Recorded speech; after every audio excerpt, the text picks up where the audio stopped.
ሰላም ጤና ይስጥልን ተመልካቾቻችን ከአንከር ሚዲያ ዝግጅት ክፍል ያክብሮት ሰላምታችንን እናቀርባለን። ዜናዎችን ይዤ መጥቻለሁ። መሳይ መኮንን ነኝ። የብልጽግናው መንግስት ከፍተኛ ችግር ውስጥ እንደተዘፈቀ የፓርቲው ፕሬዝዳንትና የአገሪቱ ጠቅላይ ሚኒስትር አብይ አህመድ ገለጸ። በቤተ መንግስት በተካሄደ ጥብቅ ሚስጥራዊ ስብሰባ ላይ አብይ አህመድ የወቅቱን የጸጥታ የኢኮኖሚና የዲፕሎማሲ ችግሮችን መንግስት ሊቋቋመው ከሚችለው በላይ እንደሆነበት መግለጹን ነው የአንከር ሚዲያ ምንጮች ከላኩት መረጃ ለማወቅ የተቻለው። አብይ አህመድ በጠራው ልዩና ሚስጥራዊ ስብሰባ ላይ የደህንነት ሚኒስትሩ ሬድዋን ሁሴን፣ ምክትል ጠቅላይ ሚኒስትር ተመስገን ጥሩነህ፣ ጀነራል ሹማ አብደታና ሌሎች የሪፐብሊካን ጋርድ አመራሮች የተሳተፉ ሲሆን ለጊዜው በስም ያልተጠቀሱ የሰራዊቱና የደህንነት መስሪያ ቤቱ ከፍተኛ ባለስልጣናትም እንደተገኙ ተመልክቷል። በዚሁ ስብሰባ ላይ አብይ አህመድ በውስጣችን ጠልፈው ሊጥሉን እየሰሩ ያሉ አመራሮች አሉ፣ በአጠቃላይ በብልጽግና ፓርቲ በተናጠልም በኦሮሚያ ብልጽግና ውስጥ የኔን ከስልጣን መወገድ ግብ አድርገው ሴራ የሚጎነጉኑ እንዳሉ እናውቃለን ሲል የተናገረው አብይ አህመድ ከምዕራባውያን ጋር የሚዶልቱ በሚል የከሰሳቸው የፓርቲውና ከፓርቲው ውጪ የሚገኙ አንዳንድ ሰዎች እንዲጠነቀቁ ነግረናቸዋል። ቀጣዩ ስራችን አርፈው የማይቀመጡ ከሆነ እርምጃ እንወስድባቸዋለን በማለት መግለጹም ነው ለመረዳት የተቻለው።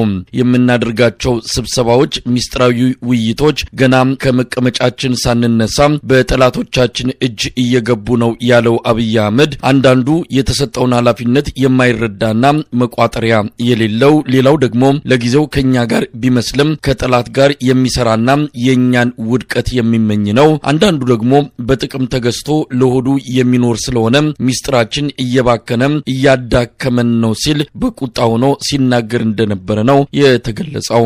አብይ አህመድ የሚመራው መንግስት የገባበትን ፈተና በዝርዝር ሲያስረዳ የኑሮ ውድነት፣ የዶላር እጥረት፣ የበጀት ጉድለት፣ የኢንቨስተሮች ከሀገር እየሸሹ መሆናቸው እጅግ አደገኛ ችግር ውስጥ እንደከተተው በግልጽ ተናግሯል። በአጠቃላይም በኢኮኖሚው ዘርፍ መጠነ ሰፊ አደጋዎች እንደተከሰቱ የተናገረው አብይ አህመድ ለመጠገንም ሆነ ለማስተካከል የሚያስችሉ እድሎች እየጠበቡ መምጣታቸውን ተስፋ በመቁረጥ ስሜት ውስጥ ሆኖ ሲናገር እንደነበርም ተመልክቷል።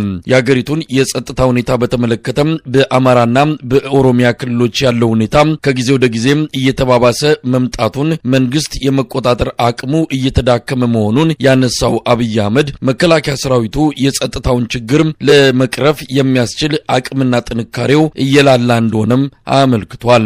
የጸጥታውና የኢኮኖሚው ቀውሶች የሀገሪቱን ገጽታ ማበላሸታቸውን በመጥቀስ በዚህም ዲፕሎማሲው ግዙፍ ችግር ውስጥ ገብቶብናል ሲል ተናግሯል።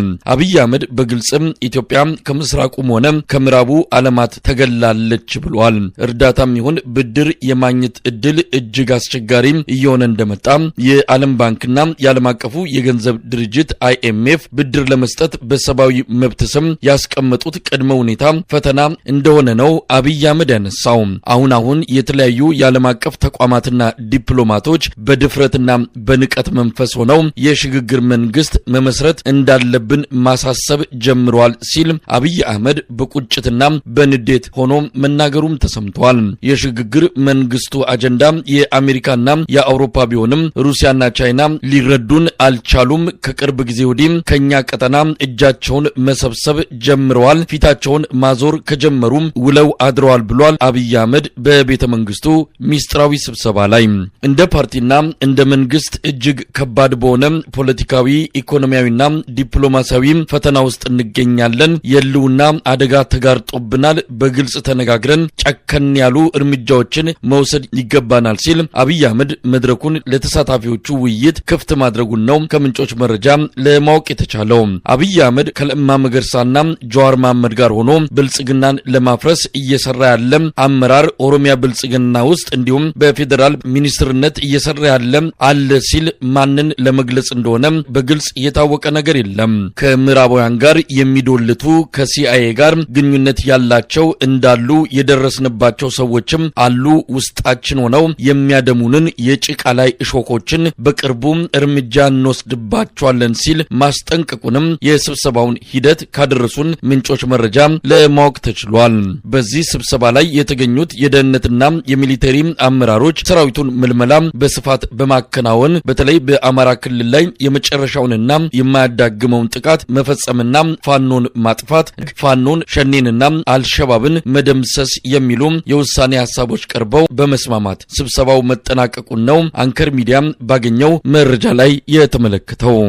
በአማራ ክልል መጠነ ሰፊ ሰራዊት ያሰማራው የአብይ አህመድ አገዛዝ በጎንደርና በጎጃም የከፈታቸው ጥቃቶች ከፍተኛ ኪሳራ እንዳደረሱበት ተገለጸ።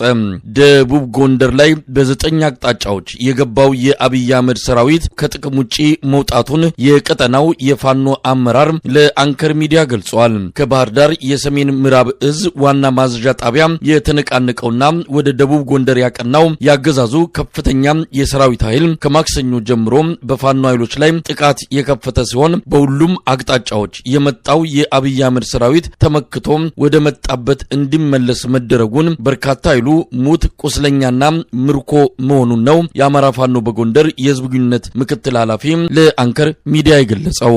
ከትናንት ጀምሮ በተደረገው እንቅስቃሴ በ9 በሚጠጋ አቅጣጫ ኃይላችን ከበባ ለማድረግ ሞክረዋል። ከባህር ዳር በጭስ አባይ ወንቅሸት በኩል በመውጣት አይሰድ ማርያም አካባቢ ንግስት አዜብ ተራራ ላይ ከኢንጂነር ማንችሎት ኃይል ጋር ከፍተኛ የሆነ ውጊያ ነበር። በዚህም በወገን በኩል በትልቅ አሸናፊነት ተጠናቋል። በተመሳሳይ ጀነራል ነጋ ተገኘ ክፍለ ጦር ኃይልም በዚህ ቦታ ላይ ውጊያ አድርጓል። አንበሳሚ አርብ ገበያ ከአርብ ገበያ ወፋር ግፍ መስመርም ውጊያ ነው። አርብ ገበያ ከተማን ጨምሮ ሳሁን ባለው ያረፈደው በተመሳሳይ የጉና ክፍለ ጦር ኃይል ጋር ደግሞ ከደብረ ታቦር የተነሳ ኃይል ማህደረ ማርያም ላይ ከፍተኛ የሆነ ውጊያ ነበር። በተመሳሳይ ልጫ ግንዳጠመም ከስቴ በፒስታው መንገድ በኩል የወጣው እና ከአንዳ ቤት ደግሞ በቅሎ ፍለጋ አካባቢ ከአንዳ ቤት ብርጌድ ጋር ከስቴ ደንሳ ብርጌድ የአማራ ፋኖ በጎንደር ስቴ ደንሳ ብርጌድ አንዳ ቤት ብርጌድ ጋር ከፍተኛ የሆነ ፊልሚያ አለ። ከበቅሎ ፍለጋ የተረፈው ኃይልና ከስቴ በአስፋልቱ በቀጭን ሜዳ በኩል የወጣው ኃይል ደግሞ የጋራ ቅንጅት በማድረግ ወደ ገላውዲዮስ ሳና የሚባለው ቀበሌ ወደዚህ አቅጣጫ ከሜጀር ጀነራል ዋንታ ባተ ተወርዋሪ ክፍለ ጦር ጋር በአንድ አቅጣጫ ከፍተኛ የሆነ ውጊያ አለ። በተመሳሳይ ማክሰኝት የሚባለው ደግሞ ከወፋር ግፍ ለና ኢንጂነር ማንችሎትና በጀነራል ነጋ ተገኘ ክፍለ ጦር ድጋፍ በመስጠት ማክሰኝት ላይ ውጊያ አለ።